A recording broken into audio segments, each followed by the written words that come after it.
Under bridge और आपका आज आज हम लोग देखने जा रहे हैं रामायण का 35वां एपिसोड। तो चलिए देख लेते हैं ये वीडियो।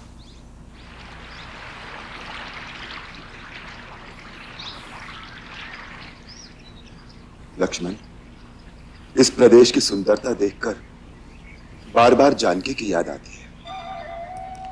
ऐसे दृश्य उसके मन को बहुत भाते थे, परंतु आज न जाने वो किस अवस्था में होगी, क्या सोचती होगी। भाभी भी आपके बारे में सोचती होंगी, उन्हें अपने से ज्यादा आपकी चिंता होगी। हाँ लक्ष्मण, उसे पूर्ण विश्वास होगा कि हम उसे अवश्य खोज लेंगे।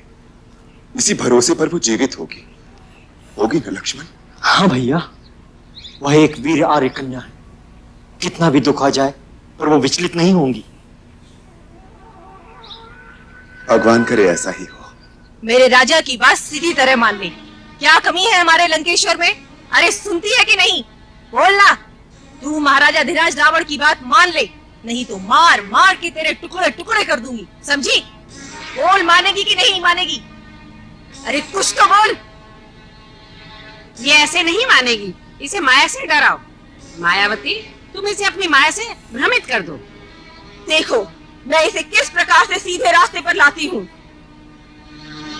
हमारे लंकेश्वर की बात मान ले, नहीं तो मार मार के टुकड़े टुकड़े कर दूंगी, समझी?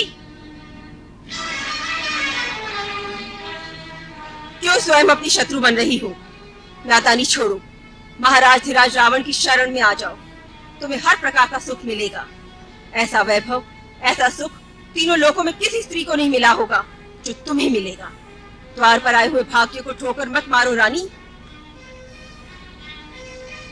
अभागी, मान जा, नहीं तो हम ऐसे भयानक पशु तेरे ऊपर छोड़ेंगे जो तेरी पोटी पोटी नोच डालेंगे। अब देख क्या गति होती है तेरी।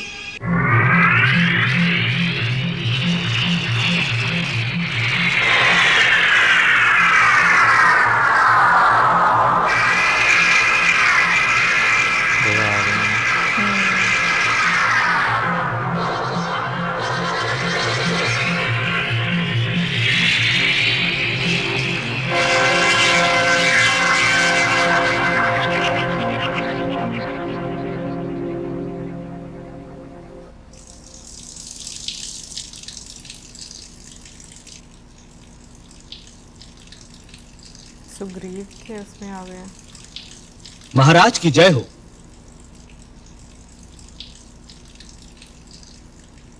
महाराज, हमारा ये गुप्तचर समाचार लाया है। पंपापुर सरोवर के आगे दो अनजान व्यक्ति जंगल में घूमते हुए दिखाई दिए। वो ऋषिमुख पर्वत की ओर बढ़ रहे हैं। क्या कह रहे हो नील? वो दोनों ऋषिमुख पर्वत की ओर बढ़ रहे हैं? जी हाँ जामवंत जी, वो बार बार ऋषिमुख शिखर की ओर देख रहे हैं। ऐसा लगता है वो इसी चोटी पर पहुंचने का मार्ग ढूंढ रहे हैं। गुप्तचर का कहना है कि अपनी भाषा में बातचीत करते हुए वो बीच बीच में महाराज सुग्रीव का भी नाम लेते हैं। हमारा नाम ले रहे थे? क्या कह रहे थे? क्या सुना तुमने? जी मैंने इतना ही सुना। उनमें से जो छोटा था वो बड़े से कह रहा था कि महाराज सुग्रीव अवश्य इसी चोटी पर रहते होंगे।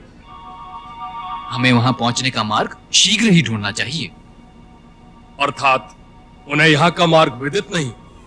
इससे यह सिद्ध होता है महाराज कि वो इस प्रदेश से अनजान है और यहाँ पहली बार आए हैं। परंतु यह भी सिद्ध होता है कि वो पर्यटक नहीं है जो केवल घूमने आए हैं। उनका एक लक्ष्य है महाराज सुग्रीव तक पहुंचना।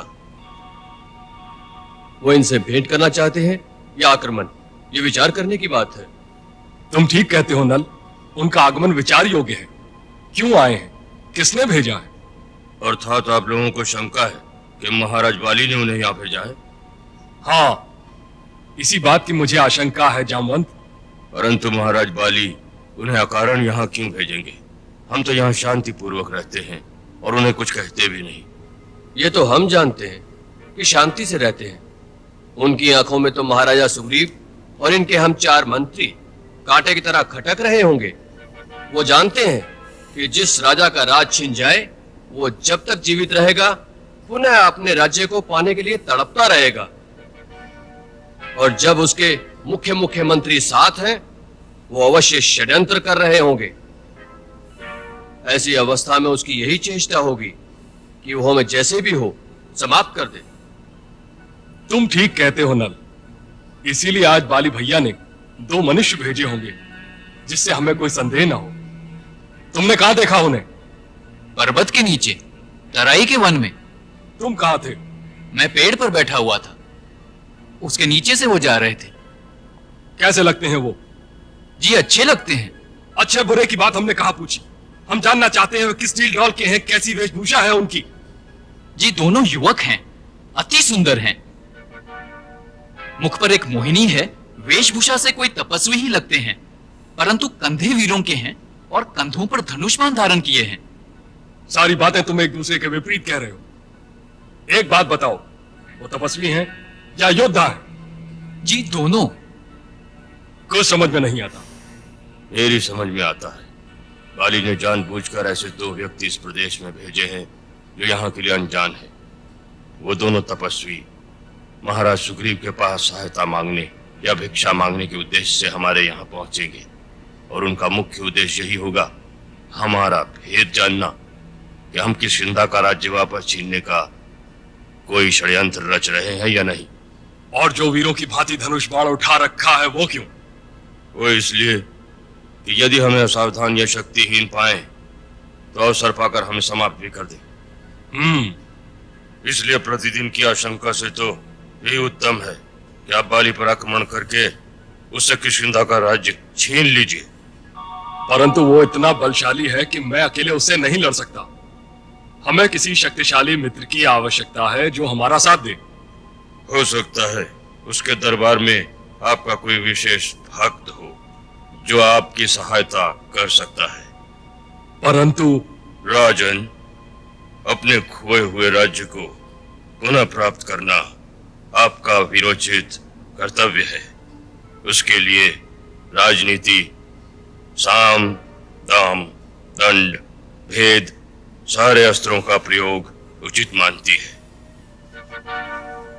शत्रु को शक्ति से न हराया जा सके तो उसके साथियों में भेद फूट डाल दो। यही राजनीति है। मैं कहता हूं कि बाली के इन दोनों गुप्तचरों को पकड़ लिया जाए और इनसे ही किष्किंधा के सारे रहस्य जानकर बाली के साथियों में फूट डालने के लिए इनका ही प्रयोग किया जाए। यह ठीक है। परंतु महाराज, ये बाली के भेजे हुए है भी या नहीं, पहले इसका पता कर लीजिए। यह भी ठीक है। परंतु इसका भेद कैसे मिले? हम सब में सबसे अधिक बुद्धिमान हनुमान है। उनको उनका रहस्य जानने के लिए भेजा जाए। वो समय आने पर बल और बुद्धि दोनों का प्रयोग कर सकते हैं। तुमने बहुत उत्तम बात की है जामन। हनुमान कहाँ है? उन्हीं को भेजो। पहले उन्हें ढूंढ तो लीजिए, कहीं एकांत में बैठे हरिओम का जप कर रहे होंगे। चलो हनुमान को ढूंढते हैं। आओ।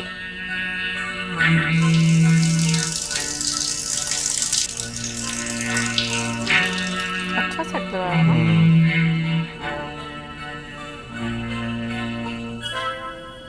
हनुमान, हनुमान, हनुमान, हनुमान, हनुमान, हनुमान।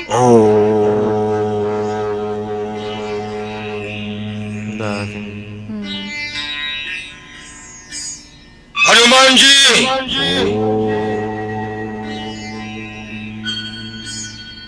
हनुमान जी,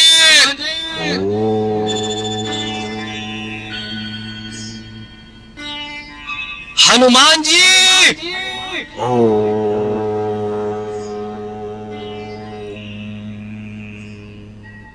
हनुमान, आपकी साधना भंग की, इसके लिए क्षमा करे हे महावीर। महाराज सुग्रीव ने आपको किसी आवश्यक कार्यवश बुलवाया है। महाराज सुग्रीव ने बुलाया है? जी, हम स्वयं ही आ गए। महाराज, प्रणाम महाराज। सुखी रहो। आपने क्यों कष्ट किया? आपके लिए एक बहुत ही महत्वपूर्ण कार्य निश्चित किया गया है। विलंब करना हानिकारक होगा। ऐसा कौन सा काम आन पड़ा है?